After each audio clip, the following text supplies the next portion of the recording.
माझं नाव कविता. माझं लग्न झालं आणि मी पहिल्यांदाच सासरी आले. माझं सासरचं घर मोठं होतं, 2 मजली. खालच्या मजल्यावर मी, माझा नवरा अरुण आणि सासूबाई राहायचो आणि वरच्या मजल्यावर एक भाडेकरू बाई राहत होती. मी घरात पाऊल टाकलं तेव्हाच मला ती पहिल्यांदा दिसली. जिन्याजवळ उभी होती. माझ्याकडे तिने एकदाही नीट बघितलं नाही. मी सासूबाईंना हळूच विचारलं, आई वर कोण राहतात? सासूबाई क्षणात चिडल्या, ते तुझं काम नाही, भाडेकरू आहे, ऑफिसला जाते येते, तुझा तिच्याशी काहीही संबंध नाही. त्यांच्या आवाजात असं काहीतरी होतं की माझ्या पोटात पहिल्यांदाच गोळा आला. माझ्या लग्नाच्या पहिल्या रात्री माझा नवरा अरुण माझ्यासाठी गुलाबजामुन घेऊन आला आणि तो हसत मला म्हणाला, कविता तू दमली असशील, हे खा, मन हलकं होईल. मी नवरी होते. त्यांचं प्रेम समजून मी आनंदानं खाल्लं. 5-10 मिनिटातच माझे डोळे जड व्हायला लागले, कानात आवाज गुंजायला लागले, अंग हलकं झालं आणि पुढे मला काहीच आठवत नाही. दुसऱ्या दिवशी मी दचकून उठले. माझं डोकं जड झालं होतं, अंग थकलेलं होतं, माझे कपडे ओले झालेले होते. मला काहीच आठवत नव्हतं. मी घाबरून अरुणला विचारलं, काल रात्री काय झालं होतं? तो क्षणभर शांत राहिला, मग हसून म्हणाला, काही नाही गं, तू खूप थकली होतीस, झोप लागली तुला. त्याच्या आवाजात काहीतरी खोटं वाटलं. पहिल्यांदाच मला माझ्या नवऱ्यावर संशय आला. नंतर मी आंघोळ करून बाहेर आले, तेवढ्यात वरच्या मजल्यावरून स्त्रीचा दबलेला आवाज आला. जणू कुणीतरी रडत होतं, पण आवाज दाबून ठेवलेला. मी जिन्याजवळ गेले, वर पाहिलं, तीच मुलगी भाडेकरू. ती पटकन दार बंद करून आत गेली. माझं मन सुन्न झालं. पहिल्या रात्रीचं सगळं डोक्यात घोळत होतं. मी खरंच बेहोश झाले होते का? माझे कपडे ओले कसे झाले? वरची ती मुलगी का रडत होती?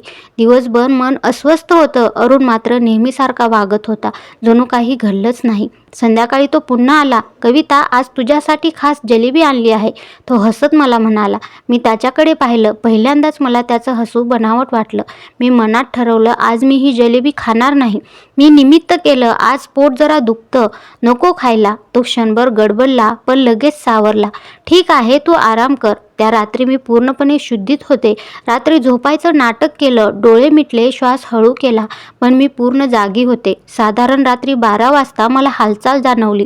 अरुण सावकाश उठला, चपला हातात घेतल्या, दार हळूच उघडलं आणि तो बाहेर गेला. माझं हृदय जोरजोरात धडधडायला लागलं. मीही हळूच पटकन उठले आणि पडवीतून दबक्या पावलाने त्याच्या मागे गेले. मी पाहिलं, तो थेट जिन्याकडे वळला, वरच्या मजल्याकडे. माझ्या पायाखालची जमीन सरकली. खालच्या मजल्यावर बायको झोपलेली असताना हा वर का जातो? मी जिन्याखालूनच पाहत राहिले. वरच्या मजल्यावरचं दार आधीच अर्धवट उघडं होतं. अरुण आत गेला आणि दार आतून बंद झालं. माझ्या अंगावर शहारे आले. मी जिन्याच्या खालच्या पायरीवर बसून राहिले. डोळ्यामधून पाणी येत होतं. श्वास घ्यायलाही त्रास होत होता. वरच्या खोलीतून दबलेले आवाज येत होते. कोणी रडत होतं, कोणी कुजबुजत होतं. माझ्या छातीत एकच प्रश्न घुमत होता, वर नेमकं कोण आहे? तो माझा नवरा आहे की कुणाचा तरी दुसराच? मी अजून धक्क्यात असतानाच खालच्या खोलीचा दरवाजा उघडल्याचा आवाज आला. मी पटकन जिन्याच्या खालच्या साईडला येऊन दडून बसले. सासूबाई हळूच बाहेर आल्या. त्यांच्या हातात काठी होती, डोळे सरळ जिन्याकडे. मी पडद्यात लपून सगळं पाहत होते. त्या जिन्याजवळ उभ्या राहिल्या, वर पाहिलं आणि दबक्या आवाजात म्हणाल्या, लवकर आवर, उशीर नको. मला धक्का बसला. त्या वरच्यांशी बोलत होत्या. माझ्या पायातून ताकदच गेली. मी मनात म्हणाले, म्हणजे सासूबाई सगळ्यात सामील आहेत. थोड्या वेळाने वरच्या खोलीचं दार उघडल्याचा आवाज आला. अरुण खाली उतरू लागला. मी पटकन परत खोलीत जाऊन झोपल्याचा सोंग घेतलं. अरुण खोलीत आला तरी मला स्पर्शही केला नाही. तसाच खुर्चीवर बसून राहिला. मी डोळे मिटून होती, पण जागीच होती. काही वेळाने तो पुटपुटला. आता ही फार संशय घ्यायला लागली. सासूबाईचा आवाज दरवाजा आडून आला, मग डोस वाढव, उद्या जलेबीमध्ये दुप्पट मिसळ. माझा श्वास थांबला. मला मुद्दाम औषध देऊन बेशुद्ध केलं जात होतं. दुसऱ्या दिवशी सकाळी अरुण गोड बोलत होता, कविता, काल तुला ताप आला होता का? तू काहीच बोलली नाहीस रात्री. मी आतून थरथरत होते, पण हसले आणि म्हणाले, नाही हो, छान झोप लागली. तो समाधानाने हसला. दुपारी मी पहिल्यांदाच वर जायचं ठरवलं. अरुण ऑफिसला गेला होता. सासूबाई शेजारी गेल्या होत्या. घरात मी एकटीच होते. माझ्या अंगात भीती होती, पण त्याहून जास्त होती सत्य जाणून घेण्याची आग. मी हळूहळू जिना चढले. पहिल्यांदाच वरच्या मजल्यावर गेले. वरचं दृश्य जे कोणत्याही बायकोला मोडून टाकेल. वर एकच खोली होती. दार अर्धवट उघडं होतं. मी हळूच ढकललं आणि आत जे दिसलं त्याने माझं काळीज अक्षरशः फाटलं. बिछाण्यावर ती मुलगी बसलेली होती. तिचे डोळे सुजलेले होते. हातात लाल टिकली होती, गळ्यात मंगळसूत्र, माझ्या नवऱ्याचं मंगळसूत्र. ती मला पाहताच खाली बसली आणि रडत मला म्हणाली, ताई, मला वाचवा. मी गारटले. तू कोण आहेस? मी तिला थरथरत विचारलं. ती मला म्हणाली, मी अरुणची पहिली बायको आहे. तेव्हा माझ्या डोक्यात स्फोट झाला.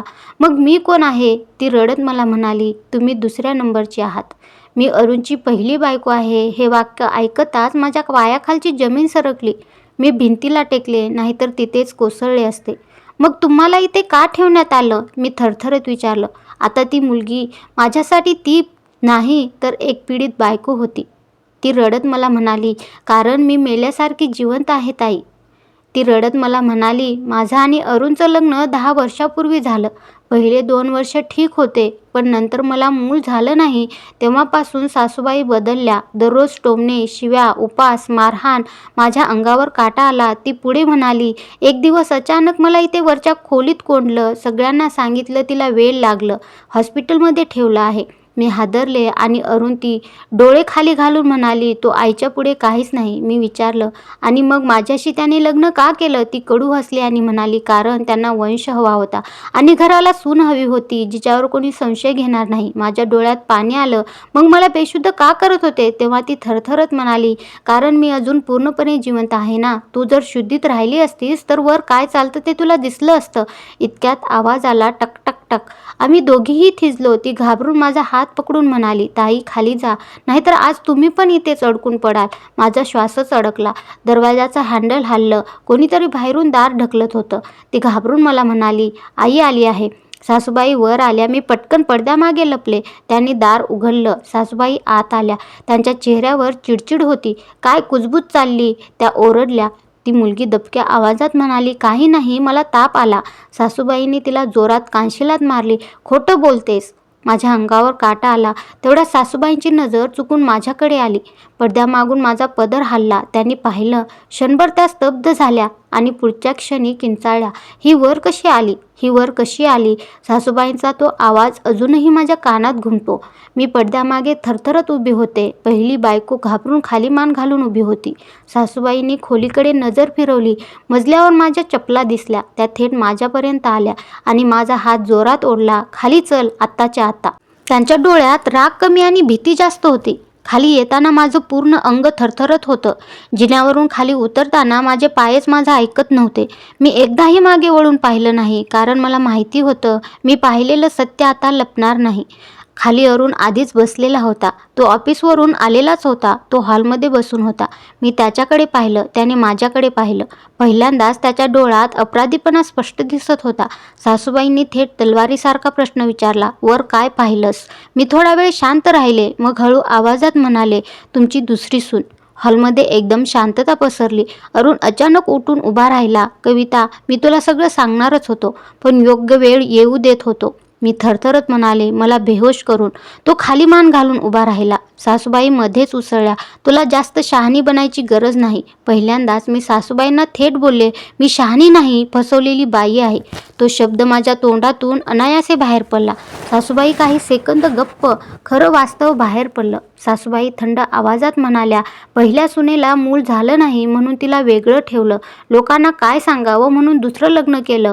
तेव्हा मी हादरले. म्हणजे तिचा गुन्हा फक्त एवढाच की तिला मूल झालं नाही. सासूबाई गप्प झाल्या. माझा प्रश्न थेट होता, मग मला झोपेचं औषध का? अरुण हळू आवाजात म्हणाला, तू वर जाऊ नयेस म्हणून. त्या एका वाक्यानं माझं सगळं संपलं. मी थरथरत म्हणाले, म्हणजे मी या घरात बायको नाही, फक्त एक पडदा होते. कोणीच उत्तर दिलं नाही. मी तिथून थेट स्वतःच्या खोलीत गेले. दार लावून घेतलं. खाटेवर बसले. डोकं दोन्ही हातात धरलं. आयुष्य एका क्षणात बदलून गेलं होतं. रात्री उशिरा दारावर हलकी टकटक झाली. कविता, तो अरुणचा आवाज होता. मला काही बोलायचंय. मी उठले नाही. दार उघडलं नाही, कारण आज पहिल्यांदाच मला ठरवायचं होतं, ही बाई आता सहन करणार की लढणार. त्या रात्री मला झोपच आली नाही. डोळ्यासमोर सतत तेच दृश्य, वरची खोली, ती बाई, मंगळसूत्र आणि सासूबाईंचा थंड चेहरा.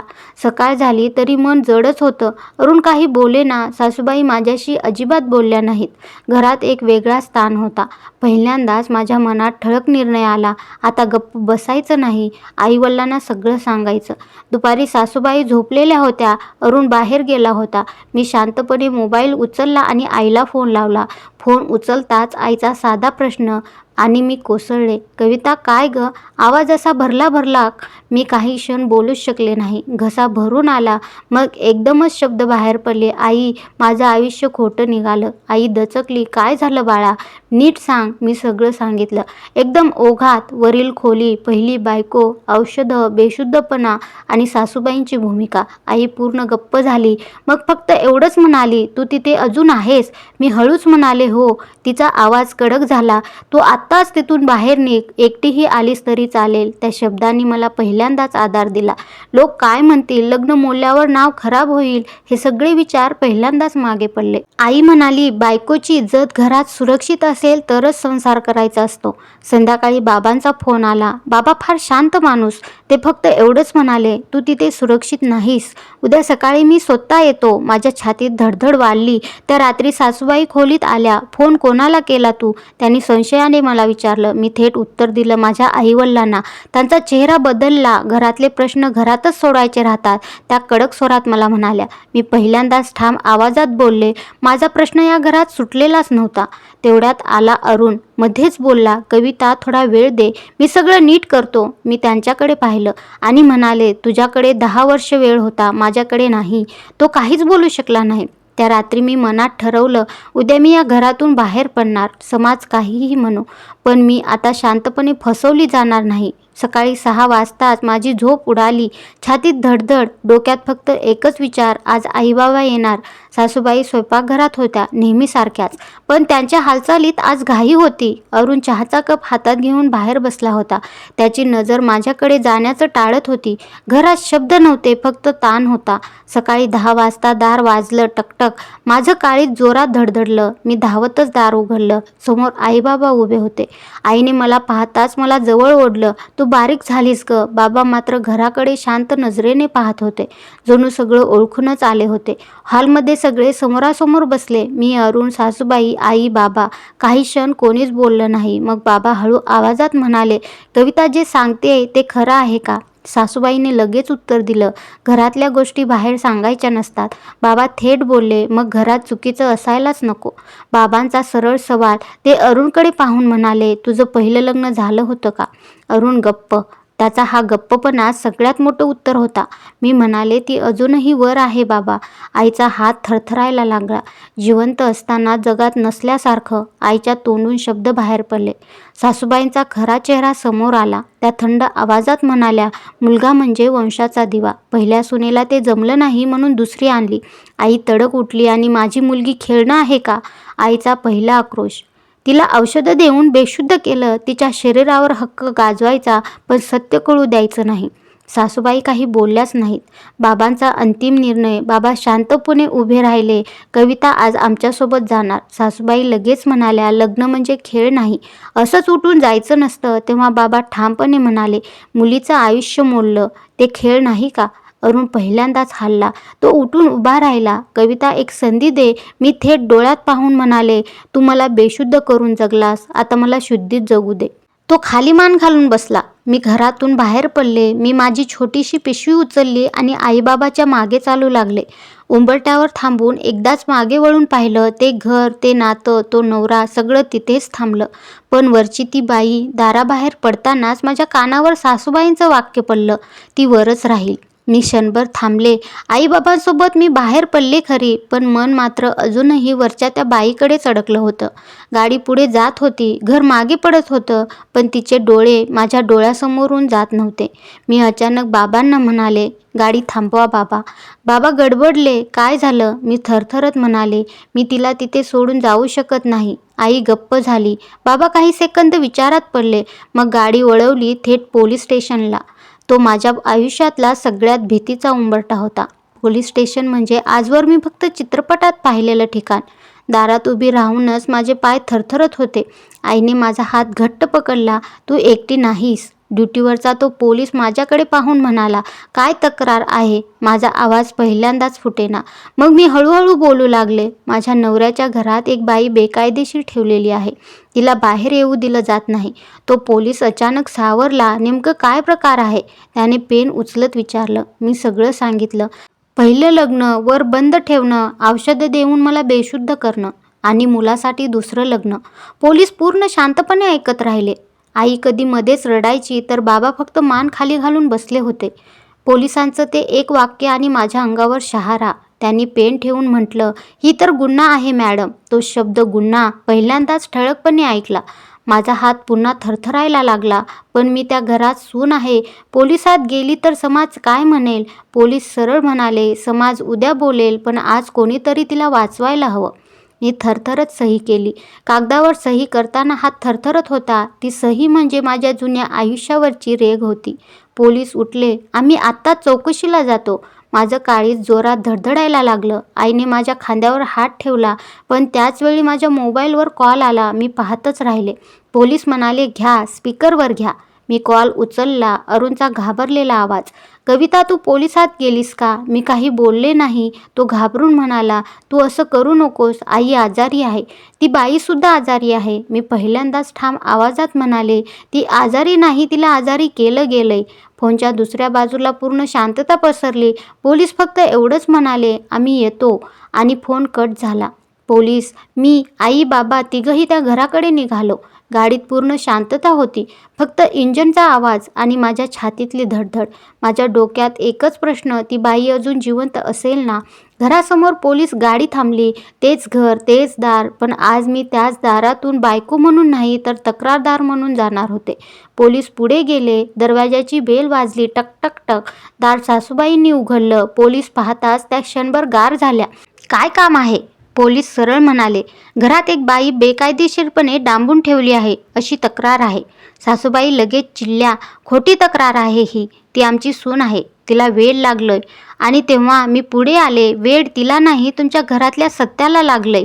पोलीस थेट वरच्या मजल्याकडे गेले. कोणीच त्यांना अडवू शकलं नाही. जिना चढताना माझे हात थरथरत होते. दार उघडण्यात आलं. आतलं दृश्य पाहून एक पोलीसही गप्प झाला. ती बाई एका कोपऱ्यात बसलेली, खूप अशक्त, केस विस्कटलेले, डोळ्यात भीती, पाठीमागून कडी लावलेली. पोलीस थेट म्हणाले, "तुम्हाला इथे कोंडून ठेवलं आहे का?" तिने आधी माझ्याकडे पाहिलं, मग हळूच मान हलवली. सासूबाई खालीच ओरडत होत्या, "ती बोलू शकत नाही, ती वेडसर आहे." तेव्हाच त्या बाईनं पहिल्यांदाच जोरात शब्द उच्चारला, "मी वेडसर नाही, मला वेडसर बनवलंय." तो एक वाक्य आणि सगळा खेळ संपला. अरुणला तिथेच ताब्यात घेतलं. तो शांत उभा होता. पोलीस म्हणाले, "तुला माहिती असूनही तू तिला कोंडून ठेवलंस." तो मान खाली घालून म्हणाला, "आई म्हणाली होती म्हणून." पोलीस थोडे चिडले, "कायदा आईने नाही, देशाने बनवलेला असतो." सासूबाईंचे हात थरथरायला लागले. त्यांना पण ताब्यात घेण्यात आलं. त्या शेवटी फक्त एवढंच म्हणाल्या, "मुलासाठी केलं सगळं." पोलीस स्पष्ट म्हणाले, "गुन्हा कारण बघत नाही, तो कृत्य बघतो." ती वरची बाई बाहेर आली. तिला स्ट्रेचरवर खाली आणलं. मी तिच्या जवळ गेले. तिने थरथरत माझा हात धरला. "ताई, तुम्ही नसता आलात तर मी आजही अंधारातच मेल्यासारखी जिवंत असते." माझ्या डोळ्यात पाणी आलं. मी त्या घराकडे शेवटचं पाहिलं. ते घर जिथे मी सून म्हणून शिरले, आज स्वतःचं अस्तित्व वाचवून बाहेर पडले. पोलीस केस झाल्यानंतर सासूबाई आणि अरुणवर बेकायदेशीर डांबून ठेवणं, शारीरिक मानसिक छळ, फसवणूक हे आरोप सिद्ध होतात. कोर्ट निर्णय देतो. सासूबाईंना तुरुंगवास, अरुणला शिक्षा आणि दंड. पहिल्या बायकोला संरक्षण आणि उपचार देतात आणि माझा आणि अरुणचा घटस्फोट कायदेशीर घटस्फोट घेते. कोर्ट म्हणतं हा संसार नव्हताच, तो एक कट होता. मला पोटगी मेंटेनन्स मिळते, पण मी ते नाकारते आणि म्हणते मला पैशांपेक्षा माझं स्वातंत्र्य जास्त महत्त्वाचं आहे. ती वरची बाई नव्याने जगायला शिकते. तिची भीती कमी होते. ती एक दिवस मला म्हणते, "ताई, मी पुन्हा माणूस झाले. मी माझ्या आईवडिलांकडे परत येते." लोक बोलतात, नातेवाईक टोमणे मारतात, समाज विचारतो लग्न मोडलं का? पण बाबा एकच वाक्य म्हणतात, "माझी मुलगी तुटली नाही, ती वाचली, एवढंच पुरे." मी शिकून नोकरी सुरू करते, स्वतःच्या पायावर उभी राहते, इतर त्रास सहन करणाऱ्या बायकांसाठी काम करते. मी आता कोणाची बायको नाही, पण माणूस आहे.